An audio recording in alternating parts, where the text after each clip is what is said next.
Continuing our story, or at least finishing up the first season of it, and sorry if this chapter is a little bit long, I kind of put a bit more detail than I should have. We have Zilla versus Destroyer, and this fight is a little intense here. You see, Zilla is the more agile combatant, while Destroyer is physically stronger, seeing and pretty much taking advantage of Destroyer's slow, I guess you could say slow movements here. We have Zilla pretty much putting in most of the work here, actually using his speed, agility, and reflexes to get the upper hand. As he goes for an atomic blast, Destroyer actually counters with a micro oxygen beam, causing the two beams to collide and explode. Zilla actually avoids another micro oxygen blast and uses that as he pretty much avoids it and then jumps in the air and then pounces right on Destroyer and begins tearing at him. However, Destroyer does not let this slide, grabs him by the throat, and power slams him into the ground. As Destroyer lets go and lets up his leg to stump, Zilla moves right out the way and slashes right at Destroyer's kneecap, causing him to buckle and bleed at the same time. Zilla then takes advantage of this and tries to unleash a flurry of scratches on Destroyer. However, Destroyer then does his micro oxygen blast at point blank, causing Zilla to dodge and try to outmaneuver it, but he gets caught by Destroyer's tail. That tail is going to be a real pain pretty soon. And using his flight, he drags Zilla along, flinging him across the magma-like battlefield. This is where Zilla instead uses that momentum, collecting magma along with his pyrokinesis, and makes a devastating flame wheel. He actually uses it to recoil off the side of off the side of one of the areas or one of the cliffs, and uses that momentum to hit Destroyer dead on within his chest, actually grinding the scoots right into Destroyer's skin, causing tears, gashes, and slashes. Right? Basically, he cuts up Destroyer with his flame wheel. However, as he bounces back and goes for another one, it gets countered, and it gets countered by Destroyer's energy horn. Now, if you guys don't know how lethal that thing is, that is one of the most devastating moves Destroyer has in his arsenal. And he uses this to actually get the upper hand on Zilla, because he actually slices him right in the chest as the flame wheel dissipates. This causes him to pretty much have the upper hand here. We then see Kong deal with the Obsidious King, or the Obsidious Kaiju. All right, basically he's dealing with Obsidious here, and he actually performs the same maneuver he did on Mechagodzilla, except with his axe already there. It's a lot easier than needing a charged up axe. Basically, back to the fight here. Zilla is on the ropes until he sees a blue blast coming right at him and decides to duck. Now, again, you have to remember, Godzilla and Zilla aren't on the best terms with each other. So if this blast would have hit him and probably killed him, it wouldn't have been much to Godzilla's problem. Godzilla arrives on the battlefield, somewhat acknowledging Zilla's presence, to which they both get into a miniature roar, a miniature, territorial dispute, but they both are on the same page here. They have to stop Destroyer by any means necessary. And Godzilla and Destroyer lock eyes with each other. Having not seen this monster and hoping that he would never appear again in millennia, Destroyer is now filled with this rage, and he charges towards Godzilla, only to be smacked in the side of the face with a giant rock by Kong. Kind of like how he did the Alpha Skullcrawler, but just pretty much on a much grander scale. This is when he uses the micro oxygen breath to knock Kong back. Now, Kong is able to swiftly put up his axe and block this here, but as Godzilla goes for him, Destroyer charges right at Godzilla, wraps his tail around his neck, and begins to drag Godzilla ruthlessly. And then he pretty much throws him in the air and uses his energy horn on him, causing Godzilla to crash into the ground. But as he makes his way towards Kong, Zilla uses that time to get a surprise pounce on Destroyer, and actually uses this to pretty much drive him into the ground. Destroyer is still a bit heavier than him, so he decides to use that against him. Zilla then dodges some micro oxygen blasts from Destroyer, getting pretty much trying to turn into his bigger form. But as he finally turns into that form, Kong is on him, grabbing his horn and trying to cut it off with his axe, while Godzilla is using his atomic breath. Zilla then rushes in and gets a major fire fang into Destroyer's shoulder, causing it to basically taking out the shoulder completely. This is where Kong gets a judo throw on Destroyer. Actually, just, as Zilla, retracts, Kong jumps on him and actually uses a judo throw on him. Okay, you guys know martial arts, right? You guys get what I mean. This is when Godzilla, Zilla, and Kong actually hit him with everything they got. Pretty much in like a final combination type move here. Godzilla's atomic breath, and Zilla unleashes a fire blast while Kong throws the axe at it. It mixes in with the atomic breath and the fire blast, making this super powerful, like, I guess you could say, like, energy weapon or whatever. And this hits Destroyer dead on, causing a massive explosion, even dispersing some of the lava around them. And you can actually see the ground itself from where Destroyer stood. However, as the smoke clears, we see Destroyer in his flying form pretty much emerge from it, and he flies off. We then pan over to Namor versus Man-Thing, and this is it's not really a fight. It's actually overkill. You see, Man-Thing is immune to physical damage, and all Namor has right now is his physical weapons and his physical means. Plus, the era doesn't help him either. The heat of this volcanic environment actually starts to wear him down slowly, slower, and slower. And he starts to feel weaker as it goes on, to the point where Man-Thing is straight up just dog walking him. At first, it was a pretty clear and cut fight, but now it's even worse of a clear and cut fight, right? So Man-Thing gets the upper hand, and Namor is now scared. And Man-Thing can sense this and takes full advantage of it, grabbing him, causing the fear burn to emerge. All right, pretty much, not emerge, manifest. And we all know what happens when you fear something. You burn at the Man-Thing's touch. And this not only, causes Namor to feel pain, but Man-Thing keeps going, feeling all the fear that he has, all of it that has just resurfaced, the fear of dying, the fear of losing everything, the fear of having lost everything, the fear of being abandoned, and it all just consumes Namor until this simple touch turns into a roaring flame, and Namor is nothing but ash by the end of it. Man-Thing watches as his body crumbles into dust and simply walks away, heading towards Neytiri. And what about Neytiri? What is happening with her? Well, she's beaten Sute, and she's actually beaten him pretty convincingly. She actually took his leg out with an arrow, and then as Sute tries to pull out his knife, she disarms him, and this is where we see Zilla kind of stand over Sute, and she tells him to surrender. Make it easy on himself for once. Let's make sure that you don't die as a traitor to your own people. Sute reluctantly throws his knife to the side, and Neytiri simply says, "Smart choice." This is where she turns her attention to Zilla, who then goes down on one knee, and she asks her lover, "Is he okay?" Zilla exclaims that his injury isn't as bad, however, his healing factor is going to be much slower than he thought. Neytiri asks him why, and he pretty much explains that whatever Destroyer's capabilities are and whatever powers he has, it's much more dangerous than he expected. And this is where he acknowledges to Kong that he's going to take some time to heal.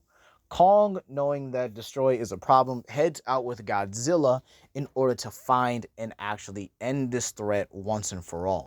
We then see Zilla, Neytiri, and Man-Thing all head back to the Metakayan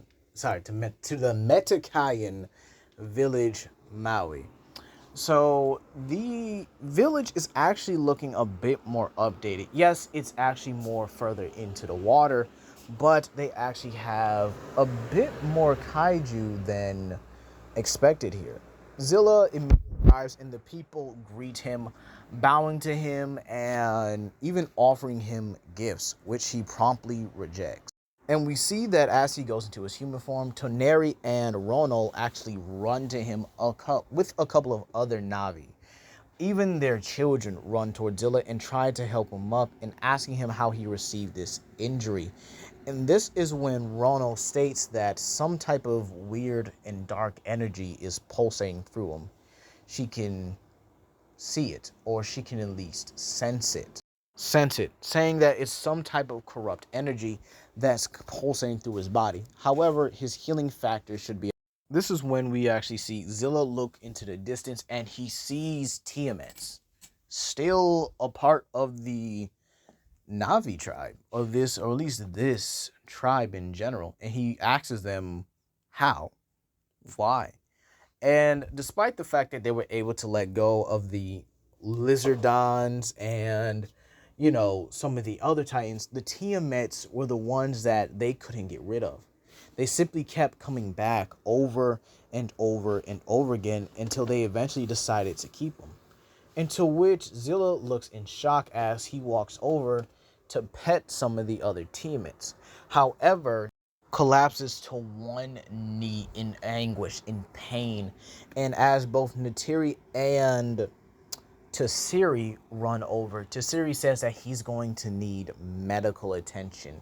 The best medical attention they can give right now, so they can at least purge him of this dark energy. And Natiri tells her to do it.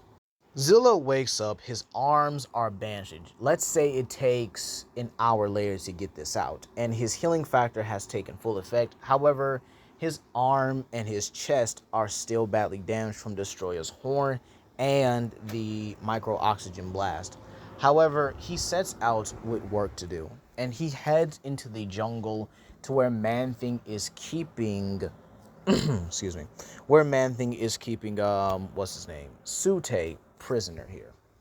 Now it's it's a jungle area. It's very remote, not too far from the village, just in case. However, Sute demands to be let out, saying that no one has any rights to keep him here. They have no right to keep him here at all.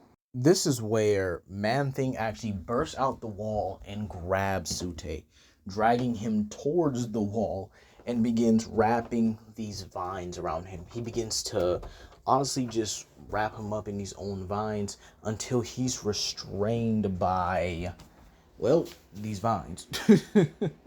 And Sute is about to panic, but he burns himself as he struggles in these vines. And Zilla simply tells him to calm down, otherwise he's going to die a much more horrific death. We then pan over to Godzilla and Kong looking for Destroyah throughout this more, I guess you could say, redwoods-like area. And they're trying their best. They're tipping over trees, throwing rocks in the air in hopes that they crush it. And some of the kaiju in the area actually flee. However, we do see Destroyah is way, way further away from them than they expected. And it begins to turn into its crawl form and burrow itself beneath the ground, causing it to, well, pretty much healing itself and regenerating any damage it's taken. We then go back to the prison where Man-Thing and Zilla are interrogating Sute.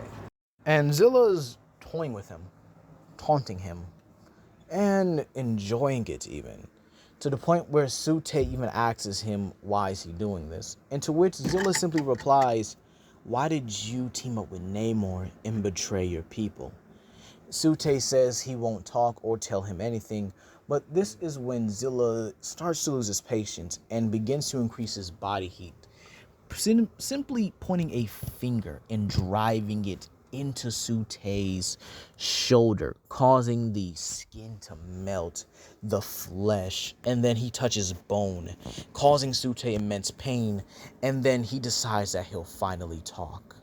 Sute then begins to explain everything, telling him why he left his home, why he left their ancestral grounds to come to this dirt ball again. He tells him that he just wanted to rule. He wanted to be a leader. And then he explains Namor's side. Namor, after the incident, was not taken into custody because he was able to flee just in time. However, when getting back with his people, they rejected him, casted him out, and when he tried to beg them to take him back, he was attacked and almost killed.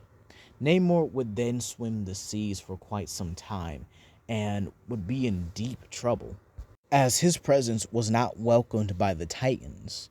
He's an Atlantean, a Talocon, and they didn't want him anymore. They didn't want him at all. And Godzilla especially would be hostile towards Namor for the mind control incident. Nakia would be very hostile towards Namor due to him being chained up down there and used as some sort of guard dog for years. These Titans all hated Namor. We would see moments of him dodging other Titans. We would see a chase between him and Nakia where he's able to just barely, by the skin of his teeth, escape her grasp along with the rest of her children. We would see an encounter with Amalok with Namor trying to escape through any means necessary, using the Mariana Trench to try and escape Amalok, and he narrowly escapes. But this is when Sute explains Destroyah's dark influence, what he's capable of, doing, and what his visions were, and how Destroyah promised them that they be safe and secure in his perfect world, his perfect future. That it brought him and Namor together, that it brought them united, and together they were going to go there and free him, and they managed to successfully do it. However, they failed in the end.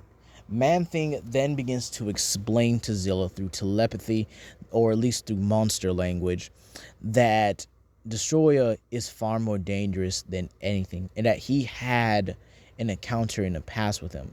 And Zilla simply tells Destroyah to show him the horrors, show him why this creature is so dangerous, show him why he's known as the ultimate evil. And at his request, Man-Thing does it.